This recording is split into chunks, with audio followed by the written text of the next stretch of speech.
अथ श्री पितृस्तोत्रम् अर्चितानां मूर्तानां पितॄणां दीप्ततेजसां नमस्यामि सदा तेषां ध्यानिनां दिव्यचक्षुषाम् इन्द्रादीनां च नेतारो दक्षमारीचयोस्तथा सप्तर्षीणां तथान्येषां तान्नमस्यामि कामदान् मन्वादीनां मुनीन्द्राणां सूर्याचन्द्रमसोस्तथा तान्नमस्याम्यहं सर्वान् पितॄनक्षुदधावपि नक्षत्राणां ग्रहाणां च वायु अग्न्योर्नभस्तथा द्यावा पृथिव्योश्च तथा नमस्यामि कृताञ्जलिः देवर्षीणां जनित्रश्च सर्वलोकनमस्कृतान् अक्षय्यस्य सदा दातॄन् नमस्येऽहं कृताञ्जलिः प्रजापतेः कश्यपाय सोमाय वरुणाय च योगेश्वरेभ्यश्च सदा नमस्यामि कृताञ्जलिः नमो गणेभ्यः सप्तभ्यस्तथा लोकेषु सप्तसु स्वयंभुवे नमस्यामि ब्रह्मणे योगचक्षुषे सोमाधारान् पितृगणान् योगमूर्तिधरास्तथा नमस्यामि तथा सोमं पितरं जगतामहम् अग्निरूपास्तथैवान्यान् नमस्यामि पितॄनहम् अग्निसोममयं विश्वं यत् एतदशेषतः ये तु तेजसि ये चैते सोमसूर्याग्निमूर्तयः जगत्स्वरूपिणश्चैव तथा ब्रह्मस्वरूपिणः तेभ्योऽखिलेभ्यो योगिभ्यः पितृभ्यो यतमानसः नमो नमो नमस्ते मे प्रसीदन्तु स्वधा भुजः अर्चितानां मूर्तानां पितॄणां दीप्ततेजसां नमस्यामि सदा तेषां ध्यानिनां दिव्यचक्षुषाम् इन्द्रादीनां च नेतारो दक्षमारीचयोस्तथा सप्तर्षीणां तथान्येषां तान्नमस्यामि कामदान् मन्वादीनां मुनीन्द्राणां सूर्याचन्द्रमसोस्तथा तान्नमस्याम्यहं सर्वान् पितॄनक्षुदधावपि नक्षत्राणां ग्रहाणां च वायु अग्न्योर्नभस्तथा द्यावा पृथिव्योश्च तथा नमस्यामि कृताञ्जलिः देवर्षीणां जनित्रश्च सर्वलोकनमस्कृतान् अक्षय्यस्य सदा दातॄन् नमस्येऽहं कृताञ्जलिः प्रजापतेः कश्यपाय सोमाय वरुणाय च योगेश्वरेभ्यश्च सदा नमस्यामि कृताञ्जलिः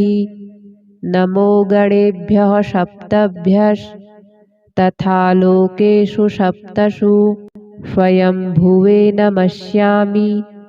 ब्रह्मणे योगचक्षुषे सोमाधारान् पितृगणान्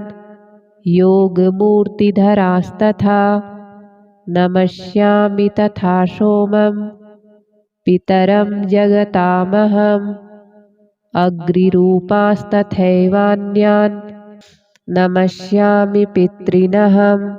अग्निसोममयं विश्वं यत् एतदशेषतः ये तु तेजसि ये चैते सोमसूर्याग्निमूर्तयः जगत्स्वरूपिणश्चैव तथा ब्रह्मस्वरूपिणः तेभ्योऽखिलेभ्यो योगिभ्यः पितृभ्यो यतमानसः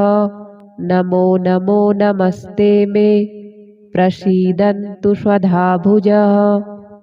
अर्चितानां मूर्तानां पितॄणां दीप्ततेजसां नमस्यामि सदा तेषां ध्यानिनां दिव्यचक्षुषाम् इन्द्रादीनां च नेतारो दक्षमारीचयोस्तथा सप्तर्षीणां तथान्येषां तान्नमस्यामि कामदान् मन्वादीनां मुनीन्द्राणां सूर्याचन्द्रमसोस्तथा तान्नमस्याम्यहं सर्वान् पितॄनप्सुदधावपि नक्षत्राणां ग्रहाणां च वायु अग्न्योर्नभस्तथा द्यावा पृथिव्योश्च तथा नमस्यामि कृताञ्जलिः देवर्षीणां जनित्रश्च सर्वलोकनमस्कृतान् अक्षय्यस्य सदा दातॄन् नमस्येऽहं कृताञ्जलिः प्रजापतेः कश्यपाय सोमाय वरुणाय च योगेश्वरेभ्यश्च सदा नमस्यामि कृताञ्जलिः नमो गणेभ्यः सप्तभ्यस्तथा लोकेषु सप्तषु स्वयंभुवे नमस्यामि ब्रह्मणे योगचक्षुषे सोमाधारान् पितृगणान् योगमूर्तिधरास्तथा नमस्यामि तथा सोमं पितरं जगतामहम् अग्निरूपास्तथैवान्यान् नमस्यामि पितॄनहम् अग्निसोममयं विश्वं यत् एतदशेषतः ये तु तेजसि ये चैते सोमसूर्याग्निमूर्तयः जगत्स्वरूपिणश्चैव तथा ब्रह्मस्वरूपिणः तेभ्योऽखिलेभ्यो योगिभ्यः पितृभ्यो यतमानसः नमो नमो नमस्ते मे प्रसीदन्तु स्वधाभुजः अर्चितानां मूर्तानां पितॄणां दीप्ततेजसां नमस्यामि सदा तेषां ध्यानिनां दिव्यचक्षुषाम् इन्द्रादीनां च नेतारो दक्षमारीचयोस्तथा सप्तर्षीणां तथान्येषां तान्नमस्यामि कामदान् मन्वादीनां मुनीन्द्राणां सूर्याचन्द्रमसोस्तथा तान्नमस्याम्यहं सर्वान् पितॄनप्सुदधावपि नक्षत्राणां ग्रहाणां च वायु अग्न्योर्नभस्तथा द्यावा पृथिव्योश्च तथा नमस्यामि कृताञ्जलिः देवर्षीणां जनित्रश्च सर्वलोकनमस्कृतान् अक्षय्यस्य सदा दातॄन् नमस्येऽहं कृताञ्जलिः प्रजापतेः कश्यपाय सोमाय वरुणाय च योगेश्वरेभ्यश्च सदा नमस्यामि कृताञ्जलिः नमो गणेभ्यः सप्तभ्यस्तथा लोकेषु सप्तषु स्वयंभुवे नमस्यामि ब्रह्मणे योगचक्षुषे सोमाधारान् पितृगणान् योगमूर्तिधरास्तथा नमस्यामि तथा सोमं पितरं जगतामहम् अग्निरूपास्तथैवान्यान् नमस्यामि पितॄनहम् अग्निशोममयं विश्वं यत् एतदशेषतः ये तु तेजसि ये चैते सोमसूर्याग्निमूर्तयः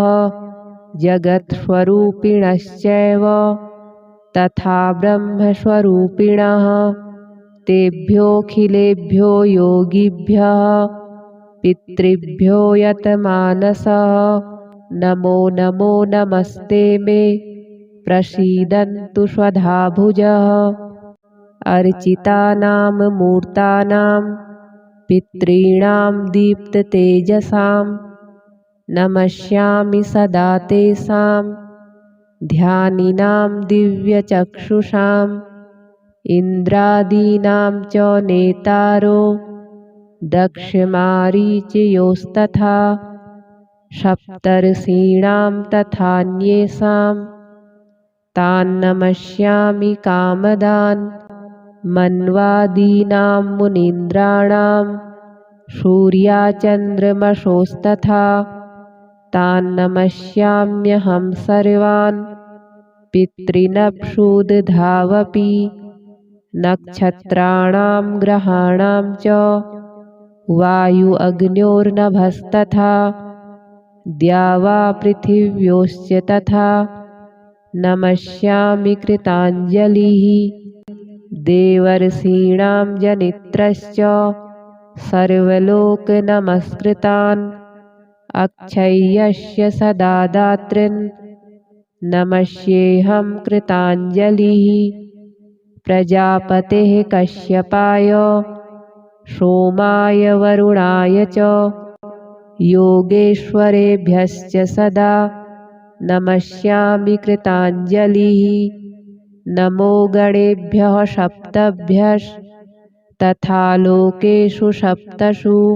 स्वयंभुवे नमस्यामि ब्रह्मणे योगचक्षुषे सोमाधारान् पितृगणान् योगमूर्तिधरास्तथा नमस्यामि तथा सोमं पितरं जगतामहम् अग्निरूपास्तथैवान्यान् नमस्यामि पितॄनहम् अग्निशोममयं विश्वं यत् एतदशेषतः ये तु तेजसि ये चैते सोमसूर्याग्निमूर्तयः जगत्स्वरूपिणश्चैव तथा ब्रह्मस्वरूपिणः तेभ्योऽखिलेभ्यो योगिभ्यः पितृभ्यो यतमानसः नमो नमो नमस्ते मे प्रसीदन्तु स्वधाभुजः अर्चितानां मूर्तानां पितॄणां दीप्ततेजसां नमस्यामि सदा तेषां ध्यानिनां दिव्यचक्षुषाम् इन्द्रादीनां च नेतारो दक्षमारीचयोस्तथा सप्तर्षीणां तथान्येषां तान्नमस्यामि कामदान् मन्वादीनां मुनीन्द्राणां सूर्याचन्द्रमसोस्तथा तान्नमस्याम्यहं सर्वान् पितॄनप्सुदधावपि नक्षत्राणां ग्रहाणां च वायु अग्न्योर्नभस्तथा द्यावा पृथिव्योश्च तथा नमस्यामि कृताञ्जलिः देवर्षीणां जनित्रश्च सर्वलोकनमस्कृतान् अक्षय्यस्य सदा दातॄन् नमस्येऽहं कृताञ्जलिः प्रजापतेः कश्यपाय सोमाय वरुणाय च योगेश्वरेभ्यश्च सदा नमस्यामि कृताञ्जलिः नमो गणेभ्यः सप्तभ्यस्तथा लोकेषु सप्तषु स्वयंभुवे नमस्यामि ब्रह्मणे योगचक्षुषे सोमाधारान् पितृगणान् योगमूर्तिधरास्तथा नमस्यामि तथा सोमं पितरं जगतामहम्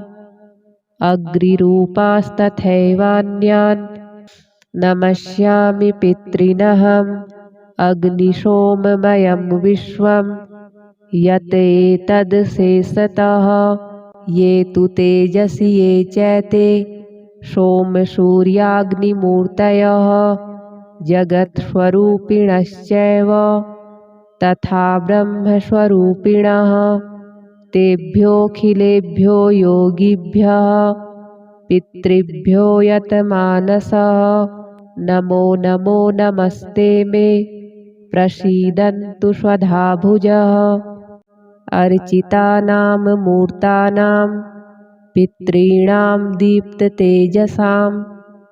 नमस्यामि सदा तेषां ध्यानिनां दिव्यचक्षुषाम् इन्द्रादीनां च नेतारो दक्षमारीचयोस्तथा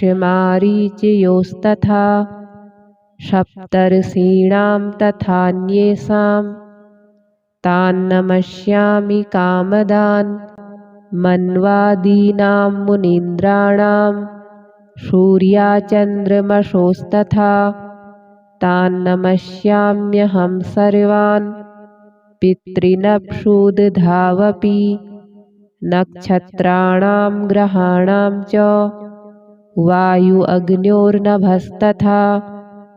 द्यावा पृथिव्योश्च तथा नमस्यामि कृताञ्जलिः देवर्षीणां जनित्रश्च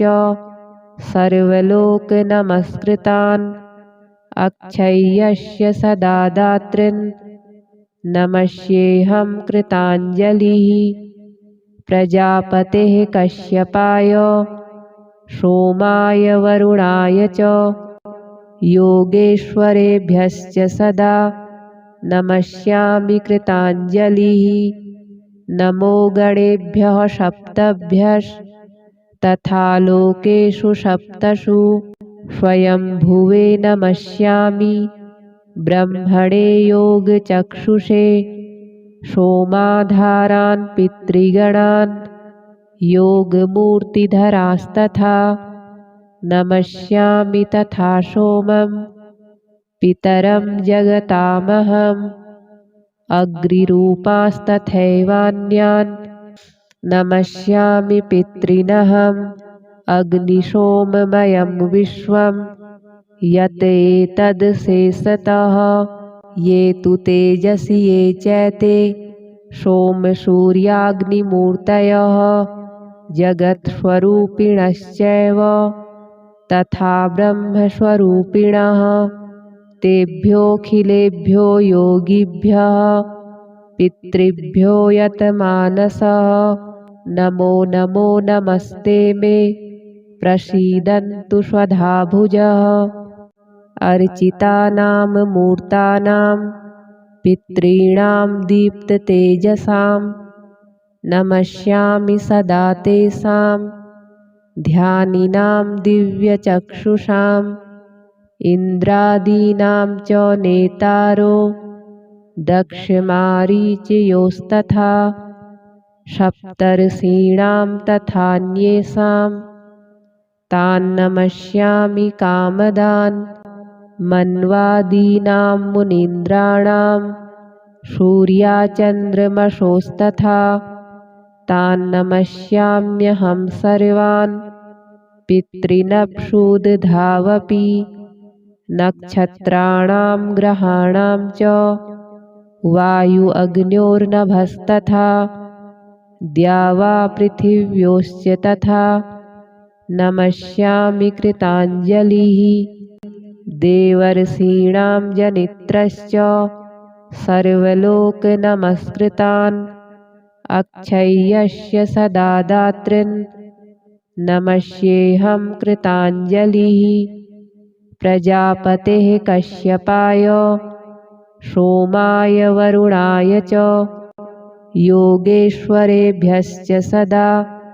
नमस्यामि कृताञ्जलिः नमो गणेभ्यः सप्तभ्यस्तथा तथा लोकेषु सप्तषु स्वयंभुवे नमस्यामि ब्रह्मणे योगचक्षुषे सोमाधारान् पितृगणान् योगमूर्तिधरास्तथा नमस्यामि तथा सोमं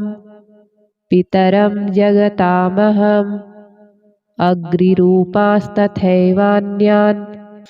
नमस्यामि पितॄनहम् अग्निशोममयं विश्वं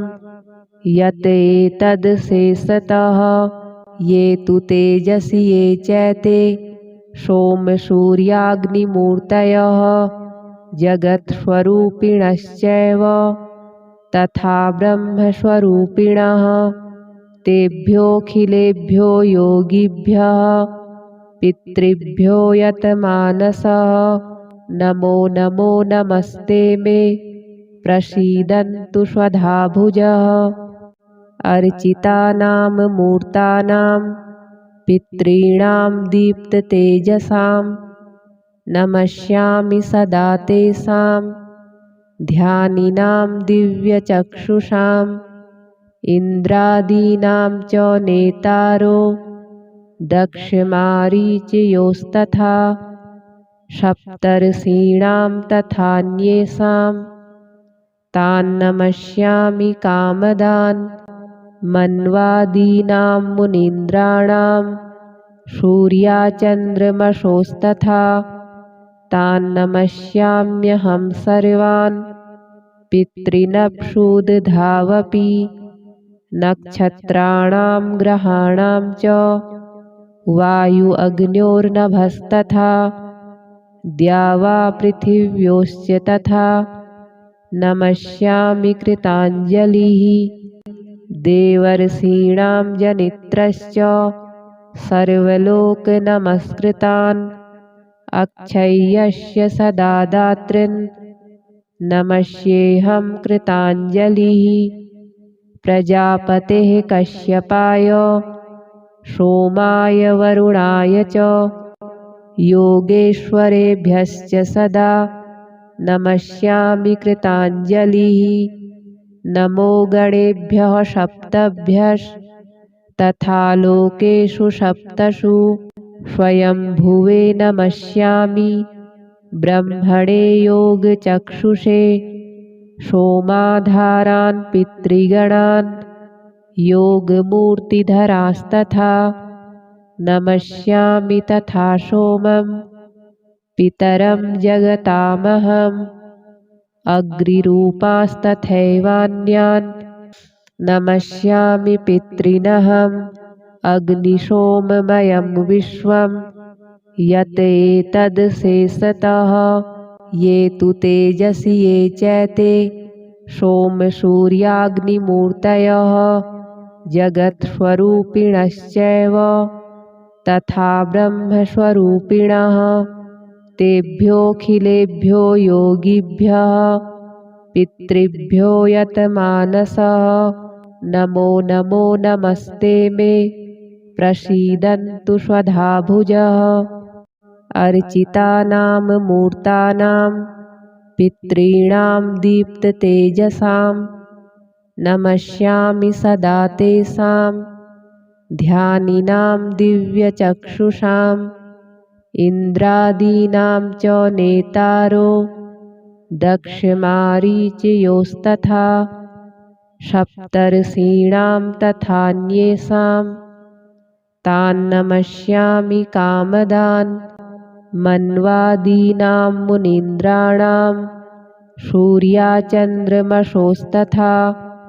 तान्नमस्याम्यहं सर्वान् पितॄनप्सुदधावपि नक्षत्राणां ग्रहाणां च वायु अग्न्योर्नभस्तथा द्यावा पृथिव्योश्च तथा नमस्यामि कृताञ्जलिः देवर्षीणां जनित्रश्च